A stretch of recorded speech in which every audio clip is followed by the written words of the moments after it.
आज स्थिति भारत की ये है कि दुनिया में अगर कोई मीटिंग हो रही है, किसी पे फैसला हो रहा है, और अगर भारत उस मीटिंग में नहीं है, वो फैसला पूरा नहीं होगा। भारत का होना बहुत जरूरी है, और ये देन सिर्फ और सिर्फ एक चाय वाले का है। एक ऐसा लीडर जिसके एक बार के आह्वान पे पूरा देश एक साथ तैयार हो जा रहा है, चाहे कोई हिंदू हो, चाहे मुस्लिम हो, चाहे सिख हो, चाहे ईसाई हो, सब एक बार में तैयार हो जा रहे हैं। अगर इतना ही दम, इतना ही लीडरशिप देश के जितने भी लीडर हैं, इनको चैलेंज है काशी की धरती से कि ये 1 घंटा करा के दिखा दे, तब तो मान लें। 1 घंटा। क्या बात करें? 100% सच बात कर। वो तो बोले राहुल गांधी के पीछे लाखों लोग जा रहे हैं यात्रा में। अरे लाखों लोग यात्रा में तो जा ही रहे हैं, 1-1 हजार रुपया ले रहे हैं। 1-1 हजार? अरे एसी वाले कमोड में हग रहे हैं, आप देख नहीं रहे एसी वाली का। और क्या, बासमती चावल ले रहे हैं, लेकिन यही लाखों लोग में 10,000 वोट भी नहीं मिलेगा। दर्जनों राज्य तो निकल गया इनके हाथ भी नहीं मिलेगा। अरे भाई, ये जब जब रैली निकाले तब लाखों लोग इनके साथ रहे, चपक के बासमती चावल लिए, मटर पनीर लिए, एसी में नहाए, वोट जाके कहीं और दे दिए। अगर वोट दिए होते तो ये यात्रा निकालते। इनको भारत जोड़ो यात्रा निकालने के बजाय कांग्रेस जोड़ो यात्रा निकालना चाहिए। क्या बात एकदम भाई, देखिए कांग्रेस 2 धुरी पे टिकी है, माताजी बेटाजी। माताजी रुष्ट, फिर बेटा अध्यक्ष, बेटा रुष्ट, माताजी अध्यक्ष, फिर 6 महीना नौटंकी। हम इनको मना रहे हैं, हम इनको मना रहे हैं, हम इनको। अरे मना साले किसको रहे हो बे? हटाओ साले को कचरा की तरह आगे से, एक नया आदमी लेके आओ। कांग्रेस में योग्य लीडर अगर कोई है तो सचिन पायलट हमको। सचिन पायलट ये बुढ़वा गहलोत को लेके जो कब्र में घुसा हुआ है, न मुंह में दांत न पेट में आंत, लेकिन मुख्यमंत्री से लेके अध्यक्ष पद कुल चाहिए। ये रखेगा कैसे? हमें तो समझ में नहीं आता। अगर जवान आदमी हो तो समझ में आता है। अच्छा, बूढ़ा आदमी खड़ा है कि हाथी उठा ले। अरे कैसे उठा ले भाई? ऐसा न हो कि तो ही उठ जा। लेकिन बोले इस बार बीजेपी का पत्ता साफ कर दूंगा। अरे ये सब अपने पत्ता साफ कर रहे हैं, अंड बंड बोल के। इससे बढ़िया ये सब समाधि लेके मुंह बंद रखें तो ज्यादा अच्छा है, कुछ वोट पा जाएंगे। बीजेपी का पत्ता ही क्या साफ करेंगे? ये पत्ता बीजेपी का नहीं साफ कर रहे हैं। और किसका कर? ये खाली मोदी जी के पीछे पड़े हैं, और बार बार मोदी जी कहते हैं कि हमारे विरोधी ही ऐसे हैं जो हमको काम करने की शक्ति देते हैं। अच्छा, जिस चीज से मेरा ध्यान हट जाता है, मेरा विरोधी ही है कि उधर ध्यान डलवा देता है, और मैं उस काम को तुरंत करता हूँ। एक ही आदमी के 4 राशन कार्ड होते थे और फर्जी तरीके से लोग राशन लेते थे, फर्जी तरीके से योजनाओं का लाभ लेते थे। 2 बीबियां 40 बच्चे, सबको राशन, गरीब मर जाए। 2 बीबियां 40 बच्चे। ठीक है, ऐसा नहीं है कि 2014 के पहले आटा 1 रुपए किलो था और 50 रुपए का था। ठीक है, ये महंगाई कांग्रेस की देन है, इसमें दो राय नहीं है। अगर आज अभी सर्वे पूरे टीवी चैनल पे आप करा दीजिए, या पूरा टीवी चैनल करा दे ऑल ओवर वर्ल्ड का, मैं भारत की बात नहीं कर रहा, तो सिर्फ एक नाम आएगा, और सर्वे हो भी चुका है। 74-84% लोग मोदी जी को पसंद कर रहे हैं। केजरीवाल तो खजुआ टाइप का नेता है, खजुआ टाइप एकदम नंबर। जैसे बरसात होती है और बरसात में मेढक आसमान से गिरते हैं, ये रामलीला मैदान में ठीक उसी प्रकार गिरा अन्ना हजारे जी के साथ।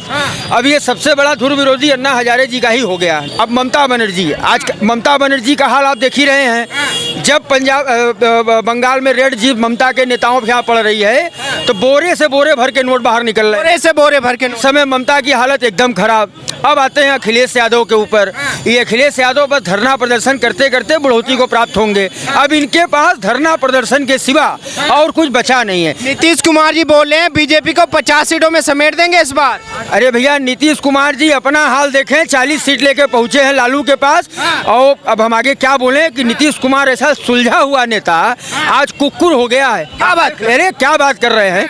1 महीने से बिहार की स्थिति आप देखिए ना, सुशासन बाबू के कुशासन को आप देखिए कि किस तरीके से बिहार की घटनाएं आए दिन मर्डर कहीं। वो तो बोलते हैं घटनाएं तो होती रहती हैं, सभी राज्यों में होती हैं घटनाएं। तो आप इसी से अंदाजा लगाइए ना कि घटनाएं होती रहती हैं। ये एक जिम्मेदार मुख्यमंत्री का बयान है कि घटनाएं होती रहती हैं। वो ये बयान उसी प्रकार है जैसे माननीय मुलायम सिंह यादव ने कांड में कहा था कि लड़के हैं, गलतियां कर देते हैं। एक घर के बड़े को, राष्ट्र के बड़े जिम्मेदार लीडर को ये शब्द क्या शोभा देता है? तो क्या आपने देखा होगा कि दौरान इलेक्शन के अखिलेश यादव स्वयं किस प्रकार से पुलिस वालों को हड़का रहे थे, ए पुलिस, ए पुलिस, ए पुलिस वालों तुम झूठे हो। एक राज्य का, उत्तर प्रदेश ऐसे राज्य का सीएम, चीफ मिनिस्टर, जहां 25 से 30 करोड़ जनता निवास करती है, वो चीफ मिनिस्टर अपने ही पुलिस को, अरे आप विपक्ष में है तो क्या पुलिस बदल थोड़ी गई, ऐसी भाषा अपने ही पुलिस को इलेक्शन के दौरान इतने पब्लिक के बीच में, जो पुलिस 16 से 18 घंटे काम करती है, भूखे रह के, प्यासे रह के, अपने घर परिवार से दूर रह के, उसको आप झूठा, मक्कार, आपके कार्यकर्ता डीएम और आईएएस की ऐसे स्तर के अधिकारी की तलाशी ले रहे हैं, जो अनपढ़ जाहिल कार्यकर्ता हैं, वो एक आईएएस की तलाशी ले रहे हैं कि कहीं मतपेटी छिपा के तो नहीं ले जा रहा। ये पूरी दुनिया ने टीवी पे देखा। सब कुछ एक झटके में एक साथ कैसे ठीक हो सकता, एक साथ नहीं हो सकता। ये 60-70 साल का जो पाप ये सब बो के गए हैं, जो काई लगा के गए हैं, क्या एक झटके में साफ हो जाएगा? ये बताइए हमको ऐसा आप। तो नहीं है, ऐसा नहीं है कि कांग्रेस के शासन में जो सभी लोग 4 व्हीलर से जो घूमते थे और सबके घर में 4-4 4 व्हीलर था और लोगों के पास अरबपति थे, ऐसा तो था नहीं। कांग्रेस ने ऐसा बीज बोया है गरीबी का, भ्रष्टाचार का और राष्ट्र विरोधी तत्वों का, जिसका परिणाम आज हम आने वाली पीढ़ियां झेल रहे हैं। हम आपको बता रहे, कांग्रेस और सपा जैसे राजनीतिक दल केवल एक समुदाय विशेष को खुश करने के लिए और एक विशेष जाति को खुश करने के लिए राष्ट्र के साथ, अपने देश के साथ, मानवता के साथ सदैव खिलवाड़ करती रहती है। और बहुसंख्यक होने के नाम पर हम हिंदुओं को हमेशा अपने ही देश में सजा मिलती रही है। हमेशा हमें झुक के रहना पड़ा, हमेशा हमें सजा जो मिली। लेकिन वो तो बोले हैं कि इस टाइम तानाशाही की सरकार चल रही है, मोदी जी तानाशाही कर रहे हैं। सही की बात करते हैं। जो सपा की सरकार ने केवल 5 साल कब्रिस्तान की दीवारों को उठवाने में लगा दिया और एक विशेष समुदाय, एक जाति को खुश करने में लगा दिया, तो जनता बेवकूफ है जो उनको चुनेगी, जड़ से उखाड़ के फेंक दी। जिनका मुखिया कहता है लड़के हैं, गलती हो जाती है कार जैसे संगीन मुद्दे पर, ठीक है, उनके हृदय में क्या, वो हमारे जो है वो मुखिया श्री मुलायम सिंह यादव जी के हृदय में महिलाओं के लिए बस यही सम्मान है। अभी जिस तरीके से जो देश का माहौल बना हुआ है, एक ज्ञानवापी मुद्दे को लेकर, और अभी काशी में, फिर मथुरा में, फिर उसके बाद और भी हमारे कई सारे मंदिर है, तो कुछ लोग बोले कि बीजेपी पोलराइजेशन की पॉलिटिक्स कर रही है इस टाइम। पोलराइजेशन क्या होता है? इतने सालों से जब तक जनता जागरूक नहीं हुई थी, पोलराइजेशन तो ये हो रहा था ना। हिंदुओं का शोषण किया जा रहा था, हिंदुओं को मूर्ख बनाया जा रहा था, हमारी संस्कृति, हमारी सभ्यता, हमारे संस्कार के साथ खिलवाड़ किया जा रहा था।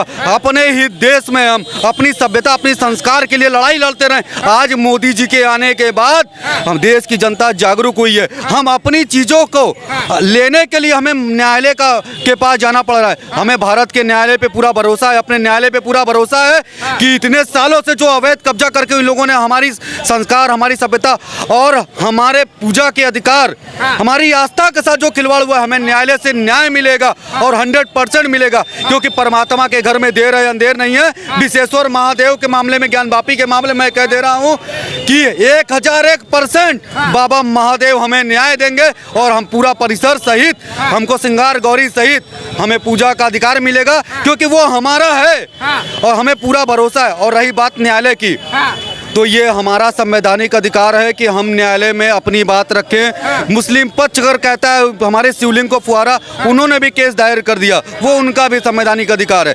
लेकिन हमें पूरा भरोसा है कि जल्द से जल्द हमें न्यायालय द्वारा न्याय मिलेगा और हम अपने आराध्य जो है बाबा विश्वेश्वर नाथ। अच्छा, कुछ लोग ये बोले कि अभी जो बीजेपी ने मुद्दा उठाया है, 2024 का इलेक्शन नज़दीक है, इस बात को लेकर बीजेपी हिंदू मुसलमान कराने की कोशिश कर रही है।